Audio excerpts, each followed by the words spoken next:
Greetings to you all. Engagement with indigenous spiritualities and cultures. No single spirituality or culture can claim to embody the totality of divine truth. Only the reign of God is absolute, for it is woven from life, justice, dignity, communion, and peace. A familiar parable illustrates this. Five blind men touched an elephant, each grasping only a fragment and making it for the whole. This is humanity's perennial temptation to elevate partial perspectives into absolute truths. Philosopher Jittu Krishnamurti reminds us that truth is a pathless land, a mapless territory to be explored creatively. Truth cannot be confined to any one cultural, religious, or doctrinal map. Even in Christianity, God entered history through Jewish culture, yet God has never been imprisoned by any one culture. God has already entered every culture, awakening wisdom, beauty, and moral insight long before Christianity arrived. Indigenous cultures and spiritualities, often dismissed as little traditions, are in fact profound reservoirs of divine wisdom.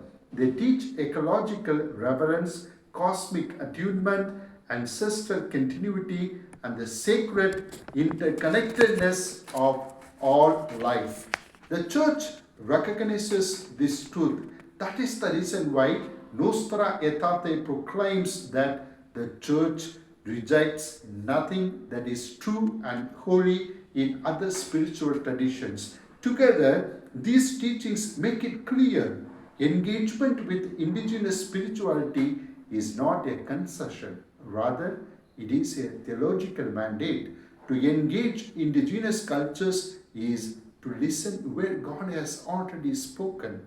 It is to allow ourselves to be evangelized by insights that reveal God's presence in land, community, and creation. It is to walk humbly with other traditions that carry truths, especially for our fractured world, urgently needs the truths of harmony, justice, and ecological balance. It transforms mission into a shared search for God's reign. In embracing these spiritualities, the church does not dilute its identity, rather, it deepens its Catholicity and widens its vision of God and becomes a more credible servant of life, peace, and the reign of God. So let us engage in indigenous spiritualities and cultures. Thank you.